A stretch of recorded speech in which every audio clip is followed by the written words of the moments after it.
Kalau kita coba renungkan kembali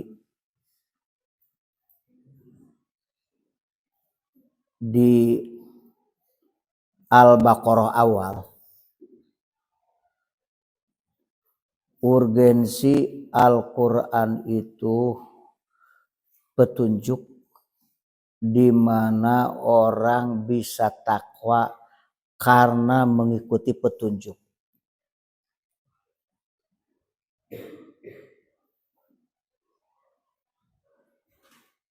A'udzu billahi minasyaitonir rajim. Bismillahirrahmanirrahim. Alif lam mim. Hanya Allah yang tahu maksud alif lam mim, karena alif lam mim ini termasuk ayat mutasyabihat. Ayat-ayat yang samar di mana tidak ada yang tahu akan maksud dari ayat mutasyabihat kecuali Allah. Wa ma ya'lamu ta'wilahu illallah. Tidak ada yang tahu akan tafsir takwil dari ayat mutasyabihat termasuk alif lam mim kecuali Allah. Hanya biasanya setelah ayat-ayat mutasyabihat itu selalu menerangkan Al-Quran atau selalu menerangkan ayat-ayat Quran. Yasin wal Qur'anil. Nah itu lihat Al-Quran. Alif lam mim dalikal kitab, tuh sama ya. Menerangkan Quran, menerangkan Alkitab, kecuali alif lam mim yang ada pada surat Rum itu berkaitan dengan ayat kauniyah. Ayat kauniyah, alif lam mim gulibatir Rum, itu mengenai bagaimana Romawi runtuh gitu ya.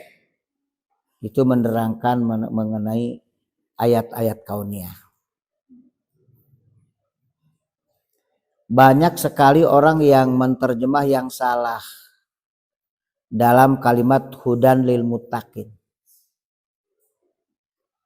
Padahal dalam tafsir Jalalain sangat jelas hudan itu bimana hadin, masdar tetapi bermana isim fa'il.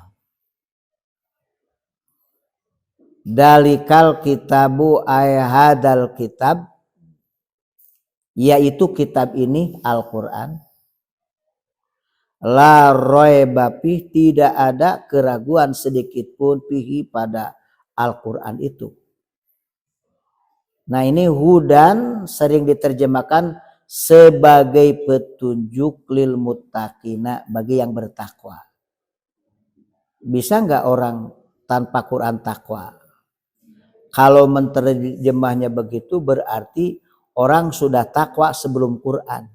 Bagaimana dia bisa takwa sebelum Al-Quran? Padahal Quran sendirilah yang membuat orang itu takwa.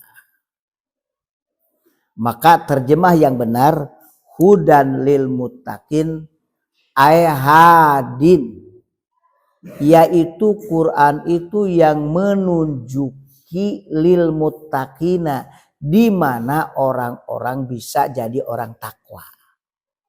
Di mana orang bisa menjadi orang takwa itu karena Al-Quran. Makanya hudan bi mana hadin, bukan sebagai petunjuk bagi yang bertakwa, tetapi orang bisa takwa karena petunjuk Allah, yaitu Al-Quran. Jadi kalau kamu ingin jadi orang yang bertakwa, ya jelas pahami Al-Quran dengan baik. Maka dalam tafsirnya pun as-soirina ilat taqwa, mereka jadi takwa karena Quran. Nah itu sebabnya siapapun dituntut untuk paham Al-Quran. Seluruh orang yang ingin menjadi orang-orang muttaqin, orang bertakwa, adalah harus paham Al-Quran. Tentu paham Al-Quran tersebut adalah memahami isi kandungan Al-Quran itu apa saja. Dari mulai Al-Fatihah sampai tentu surat yang paling akhir yaitu surat An-Nas. Dan Al-Quran yang 30 juz itu sebenarnya telah terhimpun pada surat Al-Fatihah 7 ayat. Karena di dalam isi surat Al-Fatihah yang 7 ayat itu telah menggambarkan isi Quran yang 30 juz. Jadi kalau kamu ingin paham Al-Quran yang 30 juz, kamu tinggal membaca surat Al-Fatihah. Tapi kira-kira paham gak surat Al-Fatihah bila tidak membaca Quran yang 30 juz? Tidak.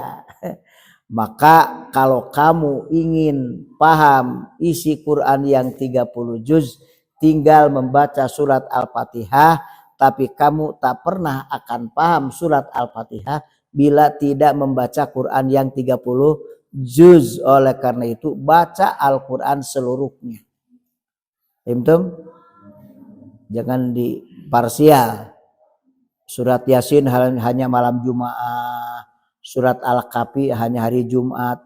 Tidak boleh begitu. Karena yang mengkhususkan harus hari Jumat itu tidak ada. Yang ada bebas membaca Al-Quran surat manapun. Adapun orang yang mengkhususkan umpamanya di hari tertentu surat Yasin. Karena Yasin itu qalbul Quran, adalah hatinya Al-Quran. Siapa orang yang membaca Yasin maka dianggap faqad qara'a kullaha. Dianggap membaca semua Quran. Cukup dengan surat Yasin. Dan itu tentu saja hadis-hadis lemah. Yasin itu bagian dari Quran.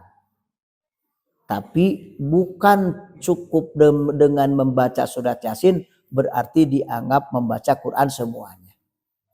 Begitu juga surat Al-Kahfi, tidak saja hari Jumat, bebas membacanya. Dan itu yang tidak boleh hanya hari Jumat. Nah, seolah-olah di hari yang lain tidak boleh membaca, enggak begitu. Bebas.